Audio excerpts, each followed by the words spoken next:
Hola, ¿qué tal? Soy la doctora Gina López y el día de hoy quiero platicar con ustedes de un tema muy interesante dentro de todos los temas de reflexión que tiene UNESCO. Uno muy interesante que es la educación para la paz, el entendimiento, la no violencia y la convivencia. Y me gustaría empezar reflexionando un poco acerca de por qué es importante hablar de este tema. Eh, Primero que nada, la UNESCO tiene entre sus objetivos permanentes y prioritarios favorecer la construcción de una cultura de paz y de seguridad alrededor del mundo. Aunado a ello, dentro de los 17 objetivos para el desarrollo sostenible de la Agenda 2030 de las Naciones Unidas, la UNESCO está enfocada al logro del Objetivo de Desarrollo Sostenible número 4, que es educación de calidad, y que es en el que vamos a profundizar un poquito en este momento. Este objetivo, el número 4, educación de calidad, describe las características que debe tener la educación que se pretende lograr para el 2030 en todas las naciones que pertenecen a la ONU. Esta educación debe ser inclusiva, equitativa, de calidad y permanente, es decir, que promueva oportunidades de aprendizaje durante toda la vida para todas las personas, sin dejar a nadie atrás. Este objetivo, al igual que los otros 16, se desglosan en distintas metas y nosotros vamos a poner la atención específicamente en la meta 4.7 que habla de la educación en derechos humanos, la igualdad de género, la promoción de una cultura de paz y no violencia, la ciudadanía mundial y la valoración de la diversidad cultural y de la contribución de la cultura al desarrollo sostenible. Todo ello como medio para garantizar que los alumnos logren o alcancen los objetivos de los aprendizajes necesarios, ya sean teóricos o prácticos, para promover el desarrollo sostenible. Pero entonces, ¿por qué se habla de paz? Y más importante, ¿de qué hablamos cuando hablamos de paz? Podríamos hablar de paz con una visión muy simplista o muy reduccionista, diciendo que la paz es la ausencia de violencia o la ausencia de guerra o la ausencia de conflicto. Pero sería importante eh, diferenciar entre violencia y conflicto. El conflicto es inherente al ser humano, el conflicto puede ser una oportunidad de aprendizaje, puede ser una oportunidad de valorar las diferencias y de construir a partir de las diferencias, mientras que la violencia en todos sus tipos sí pretendemos que sea erradicada, sí es algo que obstaculiza no solamente la educación, sino el desarrollo integral de cualquier persona. Por lo tanto, hablar de paz es ir más allá de la ausencia de guerras o conflictos. Eh, Hablar de paz implica considerar aquellas acciones que permiten que los individuos y también las comunidades logren o construyan mejores condiciones de vida, tanto en lo social como en lo cultural, en lo político, en lo económico, en lo ecológico. La paz es una aspiración, pero debiera ser una aspiración inspiradora, una aspiración que inspire a las personas, que inspire a las naciones a construir, a transformar y a mejorar. La UNESCO define estado de paz como un estado sin violencia, donde hay seguridad, donde hay bienestar, pero también donde hay oportunidades de desarrollo para todos. Y puntualiza en que es aquel estado donde los conflictos se resuelven a través del diálogo y a través del debate incluyente y respetuoso, con el reconocimiento de las diferencias, habla de ubicar, de encontrar esos puntos en común dentro de las diferencias, encontrar los puntos en común para construir puentes, para construir el entendimiento y para poder generar cooperación mutua para la realización de proyectos compatibles. Asimismo, hablar de estado de paz es hablar de un estado donde se respetan a cabalidad todos los derechos humanos sin excepción. Entonces, ¿qué es lo que propone Educación para la Paz, el entendimiento, la no violencia y la convivencia? Además de la erradicación de toda forma de violencia, apunta hacia el desarrollo de habilidades pacíficas para la resolución de conflictos, que son las que hablábamos hace un momento en el concepto de UNESCO. Es privilegiar el diálogo, preferentemente de manera intercultural, y favorecer la construcción de acuerdos consensuados, de manera que no solamente nos reconozcamos nosotros como individuos, sino que aprendamos a reconocer al otro, a reconocer lo otro y a reconocer la colectividad. Aunado a ello, la construcción de una cultura de paz, de una verdadera cultura de paz, demanda un mejor conocimiento y un entendimiento mucho más profundo de la otredad y del propio entorno. Implica trabajar colaborativamente, demanda aprovechar los saberes y los recursos locales y todo ello orientarlo hacia el bien común. De esta manera, actuar en favor de la paz sería, por ejemplo, emprender acciones como cualquier acción solidaria, visibilizar los derechos humanos, fortalecer la democracia, actuar en favor de la preservación del medio ambiente, valorar la diversidad, apreciar la pluralidad, por poner algunos ejemplos. En consecuencia, la educación debe buscar que los niños, niñas, jóvenes y adolescentes se formen como sujetos, que aprendan a escucharse, que dialoguen, que sepan investigar, que analicen, que desarrollen su pensamiento crítico, que aprendan a formular preguntas, que aprendan a plantear sus propias hipótesis, a construir argumentos, pero sobre todo debe ser una educación que oriente a todos los alumnos y las alumnas a desarrollar una visión esperanzadora a través de la proyección hacia un futuro mejor. La escuela entonces debe ser un centro de investigación, debe transformarse en un espacio de diálogo, en un espacio para el debate, en una biblioteca, en un centro para las artes, para la expresión artística, para la generación de arte, para un espacio para formular preguntas, pero sobre todo debe ser el espacio donde inician procesos de educación para toda la vida y sin dejar a nadie atrás. Debe ser una educación transformadora de individuos y esos individuos a su vez trabajarán colectivamente para transformarse y para transformar el mundo. Y aquí es donde los maestros cobran una relevancia muy particular, no solamente porque son los interlocutores de los estudiantes, sino porque son los maestros el vínculo entre la escuela y la comunidad.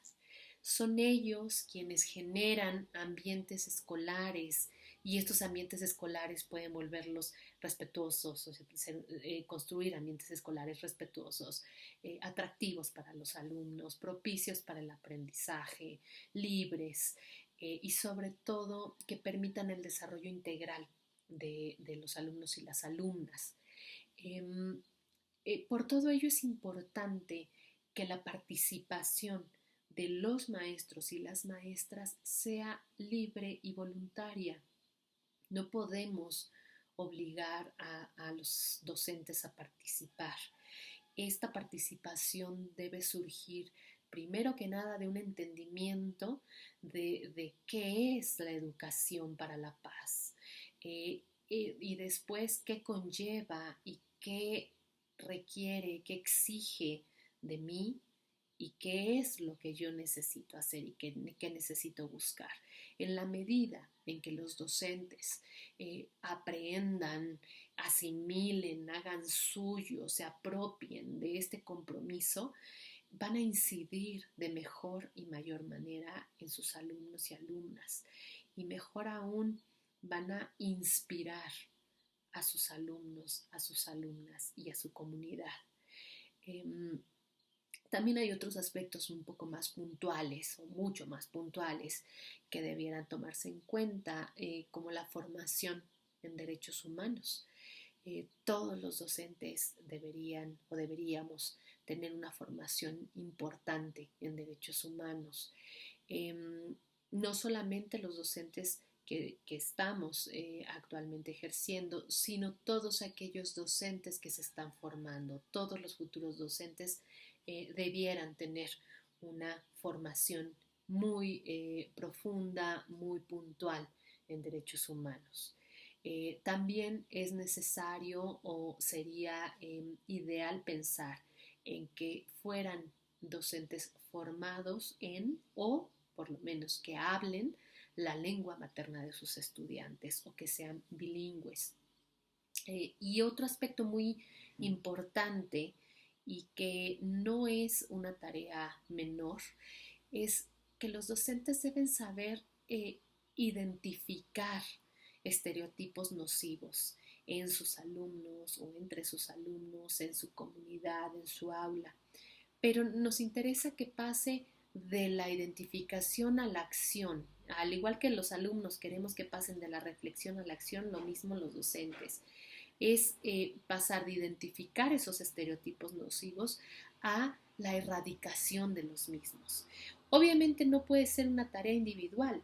El maestro tendrá que actuar con su comunidad, con su colectivo docente, con los padres de familia, con los alumnos, para generar propuestas, para generar iniciativas, para proponer acciones, para iniciar ese cambio que conlleve a la erradicación de estereotipos nocivos en su comunidad. Y a todo esto, pues no podemos hablar de una propuesta de educación sin tocar la parte de integración curricular, que, que es la clave, que es el punto nodal de cualquier cambio educativo, de cualquier transformación en educación. Entonces, ¿cómo lograr la integración curricular de los aspectos considerados en educación para la paz, el entendimiento, la no violencia y la convivencia? ¿Cómo incorporar estos contenidos de los objetivos de desarrollo sostenible, tanto el 4 en la meta 4.7 como el objetivo de desarrollo sostenible número 16, que habla de paz, justicia e instituciones sólidas? ¿Qué tendríamos que buscar? Primero que nada, que se respete esa organización de contenidos a partir del grado de complejidad y abstracción, para lograr el desarrollo evolutivo de los estudiantes desde la educación inicial o preescolar hasta la educación secundaria. Además de ello, que haya presencia de contenidos o saberes de las comunidades locales para apuntar a que los estudiantes conozcan y valoren su herencia cultural, su entorno, su lengua. Es importante exhortar a través de los contenidos curriculares, exhortar a la comunidad escolar a apreciar la pluralidad y a trabajar por el bien común. Debe presentarse de manera amable y atractiva, debe ser inclusivo y tomar en cuenta a todos los niños y niñas, pero principalmente aquellos y aquellas que tienen alguna necesidad especial o bien que pertenecen a grupos vulnerables. eh, debe partir de concebir al alumno, a la alumna, como sujeto activo, con derechos y responsabilidades. Eh, es esperable que contemple acciones individuales, acciones grupales o de aula que involucren a la totalidad de la escuela o, aún mejor, que involucren al entorno comunitario. Debe resaltar la importancia de la interdependencia, que además esta interdependencia empata perfectamente con la competencia de pensamiento sistémico, que es una de las competencias transversales clave para la sostenibilidad. Por otro lado, debe tener una perspectiva de justicia social, una perspectiva de cambio y futuro, pero siempre con una visión esperanzadora. Buscará ante todo formar ciudadanos y ciudadanas de sostenibilidad, es decir, formar individuos capaces de comprender al mundo y de actuar junto con otros para transformarlo y para crear mejores condiciones de vida en una línea de educación y desarrollo sostenible. Ahora bien, ¿cómo bajamos toda esta integración curricular a los libros y a los materiales educativos? Pues bien, los libros de texto debieran ser modelos no solo de ser o de actuar o de construir y resolver, también modelos de desear, ya que son herramientas muy importantes para el conocimiento, no solo de uno mismo, sino del otro y de lo otro. Eh, También es una herramienta fundamental para el desarrollo de pensamiento crítico, para generar un pensamiento creativo, para generar un pensamiento incluyente. Por lo tanto, deben estar libres de toda discriminación. Para que un libro de texto represente una herramienta útil en la construcción de una cultura de paz, debe mostrar un trato igualitario, no solo en los textos, en los ejemplos y en las ilustraciones, principalmente en el uso del lenguaje. A veces cuidamos la ilustración o el texto o la actividad, pero se nos olvida que el uso del lenguaje en todo el libro es el eje principal. Las actividades y las lecturas también deben invitar a construir argumentos, a expresarlos con claridad, a expresarlos en forma respetuosa. En la medida de lo posible, deben promover el debate, la toma de acuerdos consensuados. Esto es importante porque involucra la identificación y el análisis de los puntos en común entre la pluralidad. Deben apuntar hacia la metacognición, principalmente a través de debates, porque estos implican a su vez la construcción de argumentos. Y obviamente la construcción de argumentos implica el conocimiento del otro, el entendimiento del otro. Deben ser también autoelocuentes, deben ser libros que favorezcan el autoaprendizaje y el aprendizaje entre pares. Deben manejar un lenguaje claro, comprensible, significativo y en la lengua materna de los alumnos y las alumnas. Contener también elementos simbólicos, tanto visuales como lingüísticos, que refieran u orienten hacia una cultura de paz, hacia la inclusión de las mujeres y de las personas que pertenecen a grupos vulnerables. Promover el diálogo, el respeto de todos los derechos humanos sin excepción, mostrando contenidos, tanto locales como globales. Ahora bien, hablando de los ejemplos, nuevamente hay algo importante que puntualizar. Los ejemplos no solamente deben ser claros y abundantes. Los ejemplos deben ser, deben buscar, deben permitir la construcción de significados, deben ser relevantes. La UNICEF, por ejemplo, habla de una alfabetización visual crítica, es decir, un enfoque tanto de percepciones como de imágenes que busca conducir a los alumnos y las alumnas hacia un entendimiento mucho más profundo de todos los aspectos que componen la sociedad o que componen su entorno. Y no solo los libros de texto, la totalidad de materiales educativos deben dirigirse a las personas como seres integrales, visibilizar la mismidad y la otredad, buscar la metacognición, qué sabe, para qué lo sabe, cómo lo aprendió, para qué le sirve. Deben ser creativos. Sean lúdicos o no, la creatividad es un elemento imprescindible en los materiales educativos para favorecer la construcción de conocimiento, de pensamiento y de actitudes. Es importante también que favorezcan, que se fortalezca la construcción de lo universal a partir de lo particular. Desde lo particular conocido empieza a crecer y empieza a evolucionar hasta llegar a la concepción de lo universal.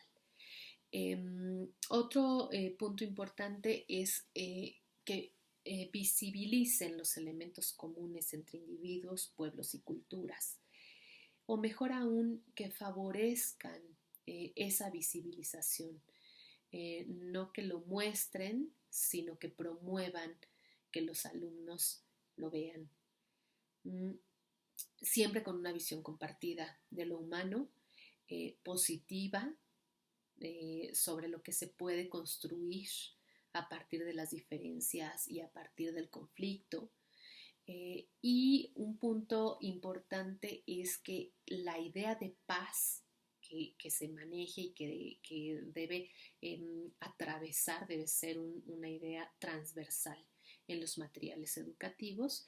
Esa idea de paz debe estar vinculada con elementos de la vida cotidiana, la cooperación y la justicia. Todos los materiales, componentes y procesos educativos deben conducir al aprendizaje y a la formación en los derechos humanos, porque lo que queremos es lograr el cumplimiento cabal de estos, que es el principio y condición fundamental de todo estado de paz.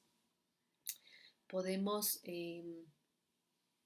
resumir que educar para la paz implica rechazar todo tipo de violencia, todo tipo de discriminación, todo tipo de marginación, pero también implica promover actitudes, valores, conocimientos y habilidades siempre orientados a impulsar la transformación de los individuos, la transformación del comportamiento de los individuos, de los grupos, de las comunidades y por ende del entorno, siempre en aras de una vida sostenible, de una vida mejor.